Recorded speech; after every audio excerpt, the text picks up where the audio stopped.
कहानी की शुरुआत में हम रात का समय देखते हैं, जहां एक माइनिंग साइट पर कोनरैड नाम का आदमी खुदाई करवा रहा था। वो कई सालों से किसी बेहद कीमती चीज की तलाश में था। कोनरैड की बॉडी पर मौजूद गहरे जख्मों के निशान और उसके आर्टिफिशियल हाथ को देखकर साफ पता चलता है कि वो किसी बड़े हादसे से गुजर चुका है, जिसकी वजह से अब वो पहले से कहीं ज्यादा खतरनाक बन चुका था। अगले ही पल माइनिंग साइट पर कॉर्ड कंपनी की अरबपति सीईओ विक्टोरिया कॉर्ड आ जाती है। कोनरैड उसी के लिए काम करता था और पिछले कई सालों से उसके कहने पर एक प्राचीन स्कैरब की तलाश कर रहा था, लेकिन अभी तक वो लोग स्कैरब को ढूंढने में कामयाब नहीं हुए थे। कोनरैड विक्टोरिया को बताता है कि आखिरकार उसने स्कैरब का पता लगा लिया है, अब बस उसे बाहर निकालना बाकी है। ये सुनकर विक्टोरिया बेहद खुश हो जाती है और कोनरैड को सुबह होने से पहले ही स्कैरब को बाहर निकालने का आदेश देती है। विक्टोरिया के पर्सनल साइंटिस्ट डॉक्टर सैंचेज उससे पूछते हैं कि कहीं ये स्कैरब भी पिछले वाले की तरह नकली तो नहीं। इस पर विक्टोरिया जवाब देती है कि ये स्कैरब असली है, क्योंकि वो इसकी ताकत को महसूस कर सकती है। इसके बाद हमें स्कैरब के बारे में बताया जाता है। दरअसल स्कैरब धरती का नहीं था, बल्कि ब्रह्मांड के किसी दूसरे ग्रह की एक एलियन टेक्नोलॉजी थी। ब्रह्मांड में भटकते हुए उसने कई ग्रहों को तबाह किया और फिर धरती पर आ पहुंचा। धरती पर यह स्कैरब मिस्र के प्राचीन राजाओं को मिला। उसकी टेक्नोलॉजी की मदद से उन्होंने विशाल पिरामिडों का निर्माण किया। समय के साथ स्कैरब अलग अलग लोगों के पास जाता रहा और उसने कई लोगों को अपनी सदी का सबसे ताकतवर और मशहूर इंसान बनने में मदद की। कुछ लोगों ने स्कैरब की ताकत का इस्तेमाल शहर से क्राइम खत्म करने और लोगों की मदद करने के लिए किया। ऐसे ही लोगों को दुनिया ब्लू बीटल के नाम से जानती थी। अगले सीन में हम हाइमे को पालमेरा सिटी के एयरपोर्ट पर देखते हैं। हाइमे कई सालों बाद अपनी लॉ की पढ़ाई पूरी करके वापस अपने शहर लौटा था। इसी वजह से उसके पेरेंट्स उसे लेने एयरपोर्ट आए हुए थे। काफी समय बाद अपने पेरेंट्स, ग्रैंड मदर और अपनी बहन मिलाग्रो से मिलकर हाइमे बेहद खुश हो जाता है। कुछ देर बाद उसके अंकल रूडी भी वहां पहुंच जाते हैं। इसके बाद सभी लोग रूडी की कार में बैठकर एक रेस्टोरेंट में डिनर करने चले जाते हैं। खाना खाने के दौरान हाइमे की बहन मिलाग्रो उसे बताती है कि बहुत जल्द वो सब बेघर होने वाले हैं, क्योंकि उनके मकान मालिक ने अब 3 गुना ज्यादा किराया मांगना शुरू कर दिया था। ये सुनकर हाइमे पूरी तरह हैरान रह जाता है और पूछता है, तो क्या अब हम डैड की शॉप में रहेंगे? इस पर उसके पेरेंट्स बताते हैं कि उनकी शॉप भी अब उनके पास नहीं रही, क्योंकि बिजनेस में हुए भारी नुकसान की वजह से वो बिक चुकी थी। इतना ही नहीं, इसी दौरान हाइमे के डैड को एक बार हार्ट अटैक भी आ चुका था। ये सब सुनकर हाइमे परेशान हो जाता है और अपनी फैमिली से पूछता है कि उन्होंने उसे ये सब पहले क्यों नहीं बताया। इस पर उसके पेरेंट्स कहते हैं कि वो नहीं चाहते थे कि इन सब परेशानियों की वजह से उसकी पढ़ाई पर असर पड़े। अब हाइमे समझ चुका था कि उसकी फैमिली को फाइनेंशियली उसकी जरूरत है, इसलिए अगले ही दिन से वो अपनी बहन मिलाग्रो के साथ विक्टोरिया के घर पर एक सर्वेंट की तरह काम करने लगता है। काम के दौरान जब हाइमे घर के अंदर विक्टोरिया को कोनरैड के साथ देखता है तो एक्साइटमेंट में उसे हाई बोल देता है, लेकिन विक्टोरिया उसकी तरफ देखती तक नहीं। तभी मिलाग्रो हाइमे से कहती है कि अमीर लोगों के लिए हम गरीब लोग हमेशा इनविजिबल होते हैं और यही हमारी सुपर पावर है। उधर जब विक्टोरिया अपने कमरे में पहुंचती है तो वहां उसे जेनी मिलती है। जेनी उसे एक वीडियो दिखाती है जिसमें कॉर्ड कंपनी ऐसे सुपर वेपन्स बनाने की तैयारी कर रही थी जो किसी आम इंसान की बॉडी से जुड़कर उसे इतना ताकतवर बना सकते थे कि वो अकेले ही 100 लोगों का मुकाबला कर सके। दरअसल जेनी के डैड और विक्टोरिया ने मिलकर कॉर्ड कंपनी की शुरुआत की थी, लेकिन उनके डैड की मौत के बाद जेनी कंपनी में विक्टोरिया की पार्टनर बन गई थी और वो बिल्कुल नहीं चाहती थी कि कंपनी ऐसे हथियार बनाए जिनकी वजह से लाखों लोगों की जान खतरे में पड़ जाए। इसके बाद जेनी विक्टोरिया से पूछती है कि जब इस प्रोजेक्ट को सालों पहले बंद कर दिया गया था तो अब उसे दोबारा शुरू क्यों किया जा रहा है। इस पर विक्टोरिया उसे समझाने की कोशिश करती है कि अगर वो एडवांस वेपन्स बनाएंगे तो उन्हें दूसरे देशों की मिलिट्री को बेचकर बहुत बड़ा फायदा हो सकता है। जब जेनी विक्टोरिया से पूछती है कि उसे आइलैंड पर माइनिंग के दौरान आखिर क्या मिला है, तो विक्टोरिया उसके सवाल का कोई जवाब नहीं देती और कोनरैड के साथ वहां से जाने लगती है। विक्टोरिया को जाता देखकर जेनी उससे कहती है कि वो इस प्रोजेक्ट को दोबारा शुरू नहीं कर सकती, क्योंकि इसे सालों पहले हमेशा के लिए बंद कर दिया गया था।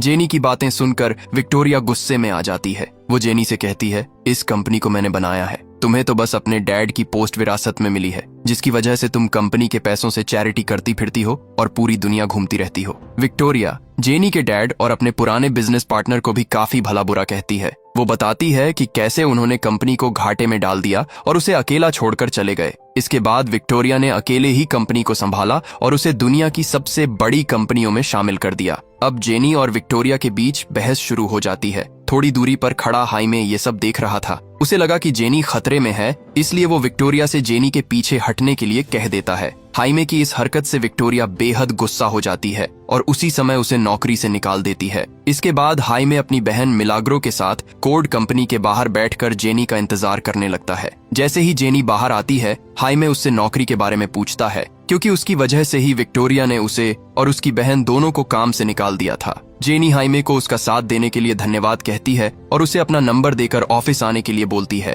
ताकि वो उसे नई नौकरी दिला सके। जेनी का नंबर मिलते ही हाइमे और उसकी बहन बेहद खुश हो जाते हैं, क्योंकि अब उन्हें उम्मीद थी कि जल्द ही उन्हें एक बेहतर नौकरी मिल जाएगी। उसी रात जब हाइमे को नींद नहीं आती तो वो अपने कमरे से बाहर निकल आता है। बाहर वो अपने डैड को अकेले बैठकर शराब पीते हुए देखता है। हाइमे अपने डैड से कहता है कि उसे बहुत बुरा लग रहा है कि वो अपनी फैमिली को सपोर्ट नहीं कर पा रहा। उसे ऐसा महसूस हो रहा था जैसे पढ़ाई पूरी करने के बाद भी वो अपनी जिंदगी में नाकाम हो गया हो। इस पर उसके डैड उसे समझाते हैं कि उसे फिक्र करने की जरूरत नहीं है, क्योंकि एक दिन सब कुछ पहले जैसा ठीक हो जाएगा। अगले दिन हाइमे जेनी से मिलने के लिए कॉर्ड कंपनी के हेडक्वार्टर पहुंच जाता है। उसे छोड़ने के लिए उसकी फैमिली और अंकल रूडी भी साथ आए थे। हाइमे अपने परिवार को घर वापस जाने के लिए कहता है और खुद बिल्डिंग के अंदर चला जाता है। वहाँ उसे बताया जाता है कि उसकी और जेनी की मीटिंग पहले से फिक्स नहीं थी, इसलिए उसे थोड़ी देर इंतजार करना होगा। दूसरी तरफ कंपनी के अंदर जेनी एक साइंटिस्ट का सूट पहनकर चोरी छिपे उस लैब की तरफ बढ़ रही थी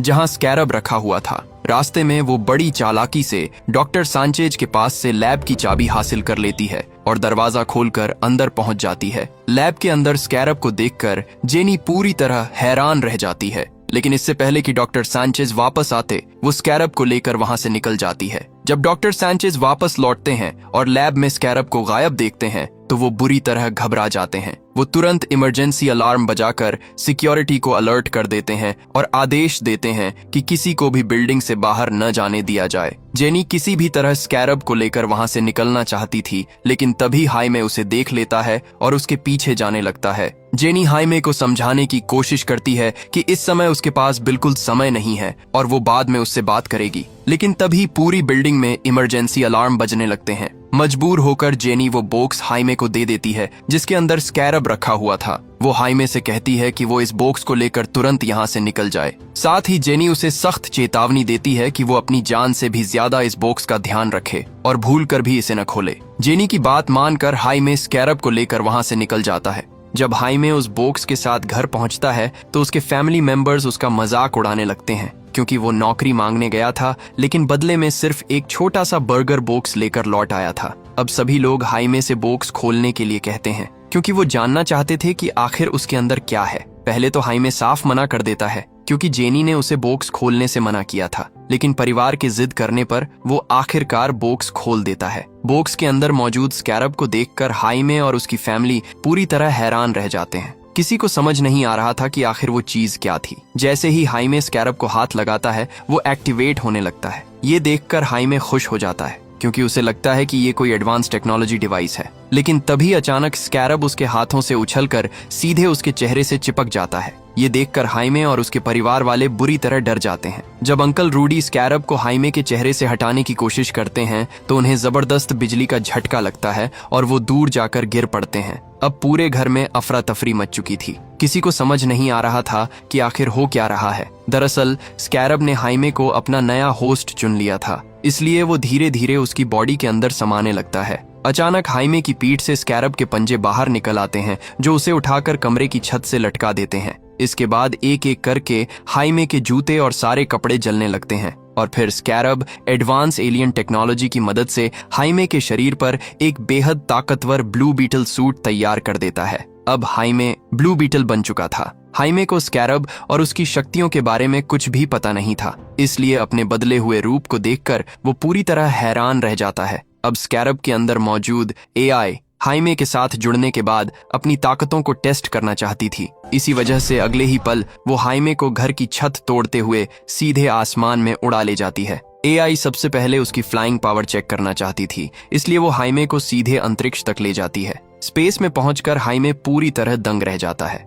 उसे अपनी आंखों पर यकीन नहीं हो रहा था कि वो इस समय धरती से इतनी दूर अंतरिक्ष में मौजूद है। इसके बाद एआई हाइमे को बेहद तेजी से वापस धरती की तरफ लेकर आती है, लेकिन जमीन पर गिरने से ठीक पहले वो उसे हवा में रोक देती है, क्योंकि अब वो उसकी लैंडिंग पावर टेस्ट कर रही थी। फिर एआई हाइमे को पूरी सिटी में बिजली जैसी रफ्तार से उड़ाने लगती है ताकि उसकी स्पीड चेक की जा सके। तेज रफ्तार में उड़ते हुए हाइमे अचानक एक कार के ऊपर जा गिरता है, जिससे कार पूरी तरह तबाह हो जाती है। हालांकि हाइमे को जरा सी भी चोट नहीं लगती। हाइमे तुरंत कार के मालिक से माफी मांगने लगता है, क्योंकि उसने जानबूझकर ऐसा नहीं किया था। इसी दौरान हाइमे सड़क के ठीक बीचों बीच खड़ा था और सामने से उसकी तरफ तेज रफ्तार में एक बस आ रही थी। एआई को लगा कि बस उसके होस्ट यानी हाइमे पर हमला करने वाली है, इसलिए उसे बचाने के लिए वो तुरंत उसके सामने अपने विंग्स फैला देती है। लेकिन जैसे ही बस उन विंग्स से टकराती है, वो बीच से 2 हिस्सों में कट जाती है। हालांकि बस में बैठे किसी भी इंसान को चोट नहीं पहुंचती। ये सब देखकर वहां मौजूद लोग और खुद हाइमे भी पूरी तरह हैरान रह जाते हैं। इसके बाद एआई हाइमे को वापस उसके घर ले आती है। हाइमे की फैमिली उसके लिए काफी परेशान थी, लेकिन जैसे ही वो उसे सही सलामत वापस आता देखती है, सब राहत की सांस लेते हैं। अब एआई हाइमे की बॉडी से ब्लू बीटल का सूट हटा लेती है। सूट हटते ही हाइमे पूरी तरह नेकेड हो जाता है और अगले ही पल बेहोश होकर जमीन पर गिर पड़ता है। उसकी फैमिली तुरंत कपड़ों से उसकी बॉडी ढक देती है। कुछ देर बाद जब हाइमे को होश आता है तो वो किसी को कुछ नहीं बताता और जल्दी से अपने कमरे में जाकर कपड़े पहनने लगता है, क्योंकि अब वो जेनी से मिलना चाहता था। उसे यकीन था कि स्कैरब के बारे में वही उसे सही जानकारी दे सकती है। लेकिन टी शर्ट पहनते समय जब हाइमे अपनी पीठ से बाहर निकले स्कैरब के हिस्सों को देखता है तो वो और भी ज्यादा डर जाता है। हाइमे की फैमिली उसे घर से बाहर नहीं जाने देना चाहती थी, क्योंकि सबको डर था कि कहीं उसके साथ कुछ और बुरा ना हो जाए। लेकिन हाइमे किसी तरह सबको समझाकर जेनी से मिलने के लिए कोड कंपनी के हेडक्वार्टर पहुंच जाता है।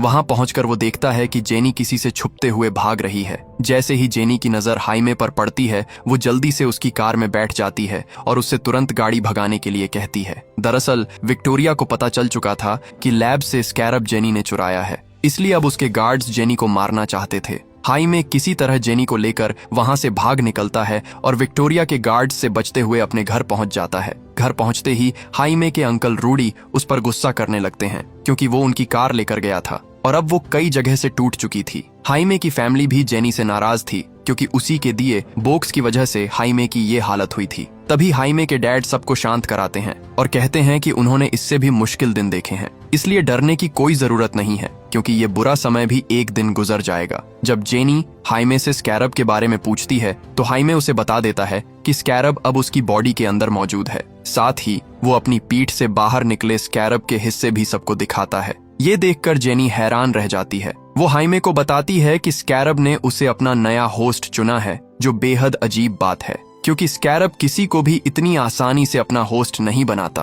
पिछले हजारों सालों में उसने सिर्फ चुनिंदा लोगों को ही चुना था और अब उनमें से एक हाइमे भी बन चुका था। जब हाइमे जेनी से पूछता है कि क्या स्कैरब को उसकी बॉडी से बाहर निकाला जा सकता है, तो जेनी बताती है कि इसका जवाब शायद उसके डैड की लैब में मिल सकता है। दरअसल जेनी के डैड ने अपनी पूरी जिंदगी स्कैरब पर रिसर्च करने में बिताई थी, लेकिन उस लैब की चाबी इस समय कोड कंपनी की बिल्डिंग में मौजूद थी। इसीलिए हाइमे जेनी और अंकल रूडी के साथ कंपनी की बिल्डिंग के पास पहुंच जाता है, ताकि किसी तरह वो चाबी हासिल की जा सके। अंकल रूडी ने सालों की मेहनत से एक खास डिवाइस बनाई थी, जो अपने आसपास मौजूद सभी सीसीटीवी कैमरों को कुछ समय के लिए ब्लॉक कर सकती थी। वहीं दूसरी तरफ विक्टोरिया कोड अलग अलग देशों के जनरलों के साथ स्कैरब टेक्नोलॉजी से बने हथियारों की डील कर रही थी। लेकिन तभी कॉनरैड आकर उसे बताता है कि स्कैरब चोरी हो चुका है और जेनी हमारे हाथ नहीं लगी। ये सुनते ही विक्टोरिया गुस्से से आग बबूला हो जाती है और कॉनरैड को हर हाल में जेनी को मारकर स्कैरब वापस लाने का आदेश देती है। अब अंकल रूडी अपनी बनाई हुई डिवाइस की मदद से कोड बिल्डिंग के सारे सीसीटीवी कैमरों को ब्लॉक कर देते हैं। इस मौके का फायदा उठाकर हाइमे और जेनी बिल्डिंग के अंदर घुसकर चाबी चुराने में कामयाब हो जाते हैं और वहां से निकलने लगते हैं। लेकिन इससे पहले कि वो दोनों बाहर निकल पाते, उनके सामने कॉनरैड आ जाता है। कॉनरैड गुस्से में सीधे हाइमे पर हमला कर देता है। जैसे ही वो हमला करता है, हाइमे के अंदर मौजूद स्कैरब की एआई एक्टिवेट हो जाती है और अगले ही पल ब्लू बीटल का सूट उसकी पूरी बॉडी को कवर कर लेता है। अब हाइमे बड़ी आसानी से कॉनरैड के वार को रोक देता है और पलटवार करते हुए उसे दूर फेंक देता है। लेकिन तभी कॉनरैड भी अपनी बॉडी में लगी टेक्नोलॉजी को एक्टिवेट कर देता है। देखते ही देखते उसकी बॉडी पर एक एडवांस टेक सूट तैयार हो जाता है, जो उसे पहले से कहीं ज्यादा ताकतवर बना देता है। इसके बाद हाइमे और कॉनरैड के बीच एक जबरदस्त लड़ाई शुरू हो जाती है। स्कैरब की ताकत की वजह से हाइमे कॉनरैड को आसानी से पीछे धकेल देता है,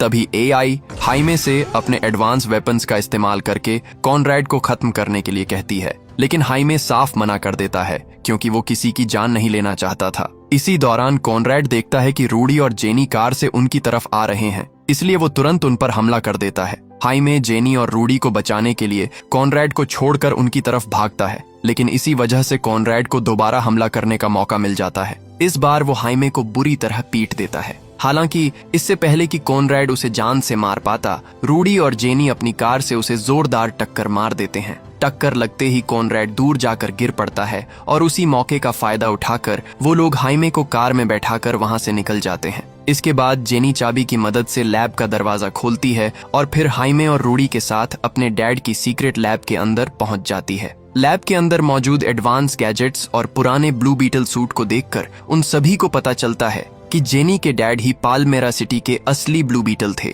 जेनी बताती है कि उसके डैड ने सालों तक स्कैरब पर रिसर्च की और उसे एक्टिवेट करने की कोशिश की, लेकिन जब वो स्कैरब को अनलॉक नहीं कर पाए तब उन्होंने अपनी एडवांस टेक्नोलॉजी की मदद से खुद का ब्लू बीटल सूट और कई गैजेट्स बनाए ताकि वो लोगों की मदद कर सकें।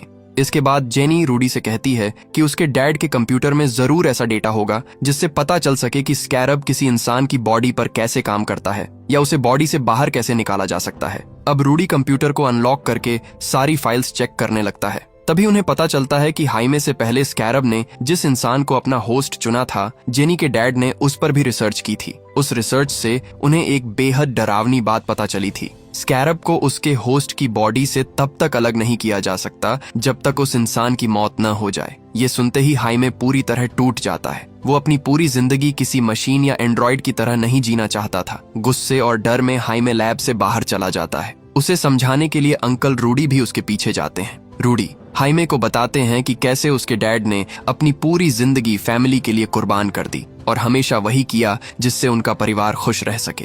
वो हाइमे से कहते हैं कि उसे ये ताकत किसी वजह से मिली है। अगर वो अपनी शक्तियों का सही इस्तेमाल करे तो वो अपनी फैमिली की गरीबी दूर कर सकता है और सबको एक बेहतर जिंदगी दे सकता है। अंकल रूडी की बातें सुनकर हाइमे को एहसास होता है कि शायद यही उसकी किस्मत है। अब वो स्कैरब की ताकत के साथ जीने का फैसला कर लेता है क्योंकि उसे समझ आ चुका था कि इन शक्तियों की मदद से वो अपने परिवार की जिंदगी बदल सकता है। तभी वो लोग आसमान में एक हेलीकॉप्टर को हाइमे के घर की तरफ जाते हुए देखते हैं। जेनी तुरंत उस हेलीकॉप्टर को पहचान जाती है। वो विक्टोरिया का हेलीकॉप्टर था, यानी विक्टोरिया के गार्ड्स स्कैरब हासिल करने के लिए हाइमे के घर पहुंचने वाले थे। अपने परिवार को खतरे में देखकर हाइमे तुरंत ब्लू बीटल में ट्रांसफॉर्म हो जाता है और उन्हें बचाने के लिए निकल पड़ता है। उधर विक्टोरिया के गार्ड्स हाइमे के घर को चारों तरफ से घेर लेते हैं। वो उसके फैमिली मेंबर्स को घर से बाहर निकालकर बंदूक की नोक पर हाइमे के बारे में पूछताछ करने लगते हैं। इस समय हाइमे के पेरेंट्स पूरी तरह डरे हुए थे, लेकिन इससे पहले कि गार्ड्स उन्हें नुकसान पहुंचाते,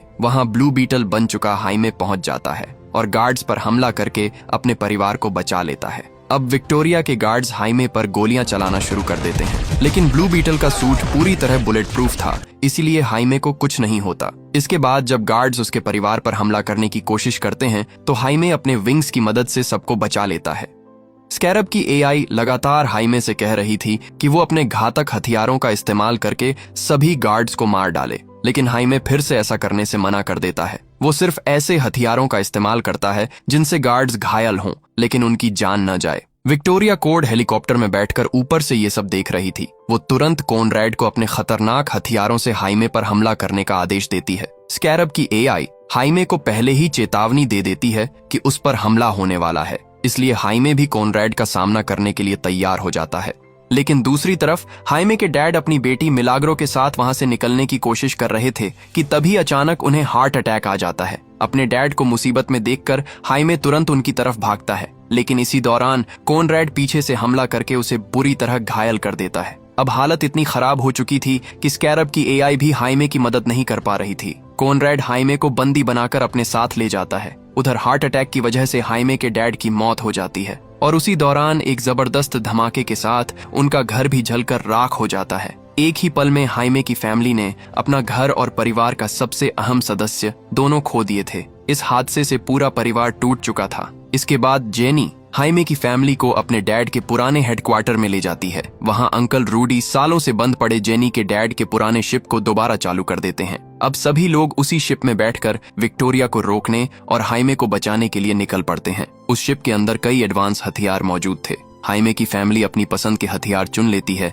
ताकि वो विक्टोरिया के गार्ड्स का मुकाबला कर सकें। इसके बाद वो लोग प्लान बनाते हैं कि जिस किले में हाइमे को कैद रखा गया है वहां टनल के रास्ते मेन पावर सप्लाई तक पहुंचकर बिजली काट दी जाए ताकि अंधेरे का फायदा उठाकर वो हाइमे को बचा सकें। दूसरी तरफ जब हाइमे को होश आता है तो वो खुद को एक बड़ी इलेक्ट्रिक मशीन से बंधा हुआ पाता है। दरअसल विक्टोरिया ने अपने साइंटिस्ट्स को आदेश दिया था कि वो हाइमे की बॉडी से स्कैरब की ताकत निकालकर कॉनरैड के अंदर ट्रांसफर कर दें। उधर जेनी और हाइमे की फैमिली विक्टोरिया के गार्ड्स पर हमला कर देती है। रूडी अपनी चालाकी और एडवांस टेक्नोलॉजी की मदद से कई गार्ड्स को आसानी से खत्म कर देता है। इसके बाद वो सभी लोग टनल के रास्ते इलेक्ट्रिक पावर सप्लाई की तरफ बढ़ने लगते हैं। वहीं दूसरी तरफ विक्टोरिया के आदेश पर साइंटिस्ट्स हाइमे की शक्तियों को कॉनरैड के अंदर ट्रांसफर करना शुरू कर देते हैं। जब जेनी और मिलाग्रो गार्ड से बचते हुए पावर सप्लाई रूम तक पहुंचती हैं, तो वो देखकर दंग रह जाती हैं कि विक्टोरिया ने वहां एडवांस मशीनों का पूरा नेटवर्क तैयार कर रखा था।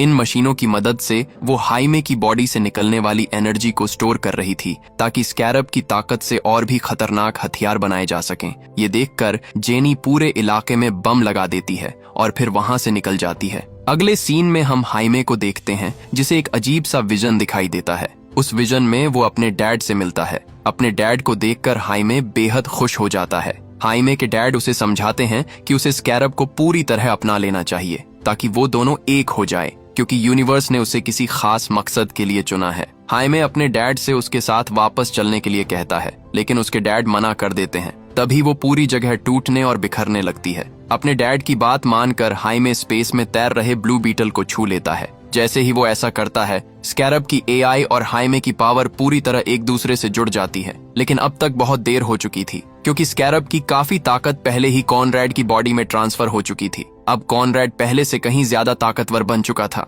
और चारों तरफ तबाही मचाना शुरू कर देता है। उधर जेनी के लगाए हुए बम फट जाते हैं, जिससे लैब की पूरी पावर सप्लाई बंद हो जाती है। इस मौके का फायदा उठाकर हाइमे खुद को मशीन से आजाद कर लेता है, लेकिन इससे पहले कि कॉनरैड उसे मार पाता, विक्टोरिया का पर्सनल साइंटिस्ट लैब का दरवाजा खोल देता है और हाइमे को बाहर निकलने में मदद करता है। वो हाइमे से कहता है कि उसकी फैमिली यहीं मौजूद है और उसे तुरंत जाकर उन्हें बचाना चाहिए। साइंटिस्ट ऐसा इसलिए करता है क्योंकि अब उसे एहसास हो चुका था कि वो इतने समय से विक्टोरिया का साथ देकर गलत कर रहा था। अपनी फैमिली के वहां होने की बात सुनते ही हाइमे उन्हें बचाने के लिए निकल पड़ता है। उधर कॉनरैड गुस्से में उस साइंटिस्ट को बेहद बेरहमी से मार डालता है और फिर हाइमे का पीछा करने निकल जाता है। कुछ ही देर में कॉनरैड हाइमे तक पहुंच जाता है, लेकिन मरने से पहले हाइमे किसी तरह उससे बचकर भाग निकलता है। भागते भागते वो एक लोहे के विशाल दरवाजे तक पहुंच जाता है, जिसके आगे जाना लगभग नामुमकिन था। उधर विक्टोरिया के गार्ड्स लगातार उसकी तरफ बढ़ते जा रहे थे।